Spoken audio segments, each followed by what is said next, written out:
Hi, this is Maureen Porter, and I'm really happy to have the opportunity to come and talk to you today as part of the Share the Plate service. And I've had the honor before of talking to you through two different sermons to share the amazing experiences that I've had with our Khasi Unitarian brothers and sisters in the Khasi Hills of India. And I'd like to talk to you more about what we are doing now and what we could really use your help in sustaining.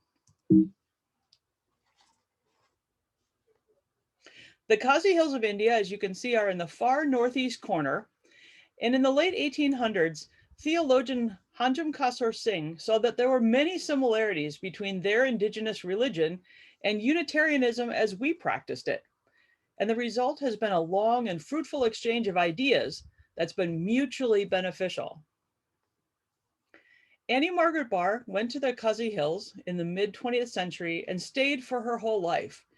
It captured her heart and her hands. She was known as a beloved teacher, a school founder, an intrepid minister, and a midwife.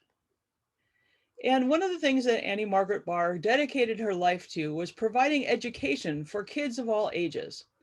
And one of the things that she felt strongly about that we've really come to see as so true is the question that she asked, why does having your own local school matter? Well, teens are eager to continue to go to school right in town. And as young people, they look to see if they're going to have to go into the capital to continue their education, or if they're going to be able to join their older brothers and sisters and possibly even finish high school locally. It's also important to them so that siblings and cousins can stay together and encourage each other. And although we might not see this as so important in an individualistic society, in a matriarchal kinship society, cousins and family really matter. And here you can see me with just some of the cousins who all came by to greet me and say hello when I was in my homestay in the Khasi Hills in the town of Karang. So we have supported the Annie Margaret Barr School, and I wanted to tell you a little bit about how we've supported that school. We listened to their priorities. And when they needed some way to protect safe play spaces so their kids could have a fence, we helped them do that. When Reverend Herndon came, he brought audio-visual equipment, and I had the pleasure of seeing that it's still working wonderfully, and the kids gather around it to have special kinds of lessons. We've visited them regularly, and here you can see a celebration here from 2005. Over the years, the religious education kids have had pen pals, and we've mentored kids to stay in school. Some of us have even had the privilege of being able to represent First Unitarian of Pittsburgh in the Khasi Hills and even meet some of our mentoree kids. We've hosted them when they've come to visit us. And this last time, we shared encouragement cards with writing on the back of bookmarks. And some of you will remember we had a lot of fun making videos. And I enjoyed sharing those with my cell phones to everybody. And they would wave back at you in the cell phone. So what are we accomplishing for the higher secondary students? Well, Lois was there in the year that they had the 50th anniversary of the Annie Margaret Barr School. And we realized, and they agreed, that it was time for them to be able to launch their own higher secondary school. So we set aside time and money to be able to invest in doing that. So in the last couple of years, the higher secondary school rooms have become complete. And you can see here that they were able to add on much of a second floor. And there's now a library and more classrooms up there that they're building modularly. The downstairs is nicely finished with more classrooms, and there's even furniture in there. And as you can see, these are locally made of local lumber, and this also helped to generate jobs and income for the local community. So building the school literally is building the community. We were so happy that several years ago, they were able to have their grand opening. And today, we continue to stay in touch by sending personalized letters of support. And here you can see the teachers from essentially the middle school and the high school equivalents holding their letters very happily.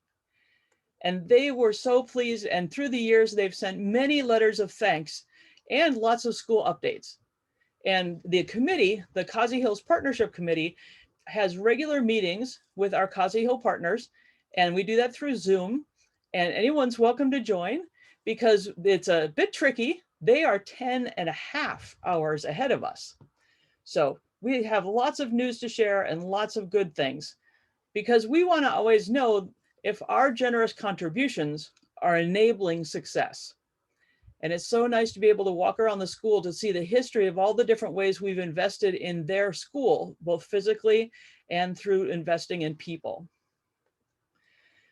It's wonderful to be able to say that they have had an exceptional 100% of their graduates who have passed the national exam. This is the very first group who then went on to take their exams and to pass. And one of the other key markers of success is that enrollment at the Annie Margaret Barr Higher Secondary School is growing rapidly. And you can see here how the numbers have really grown every single year. And the trade-off is that kids in 7th and 8th grade are now seeing that it's possible. So they're projecting enrollment in the upper 20s, even above 30 students in the next years. During this time, the teachers have been paid by the First Unitarian donations. And these are amazing people. Even during COVID, these 2 teachers still kept on teaching via cell phone, not laptops, not even radio, but teaching kids by cell phone so that they would be ready to pass their national exams. So what is it that we need to do now? We need to continue to help make those dreams come true for the kids, their parents, and for their community's future. In order to do this, we need to sustain the critical salaries for those 2 teachers. With our help and with our encouragement and our funding, they're able to make stronger progress than is typical because of our support. And soon, the Annie Margaret Barr School will meet or even exceed the Indian government benchmarks for local demand, excellence, and sustainability. And at that point, the government will take over paying their salaries. So what we need to do right now is to stay the course and to be able to look out and see past the horizon to help them achieve the priorities that they have set for themselves in accomplishing more and more kids graduating from higher secondary school right there in town. So I encourage you to join me in sharing your resources, small or large, through the Share the Plate, because we are on this journey together. And I'm really proud to be able to be part of this partnership and to be able to look forward to going back to the Khasi Hills and seeing some of the young kids continue in high school and graduate with the help of First Unitarian Church. Thank you so much, and Kublai.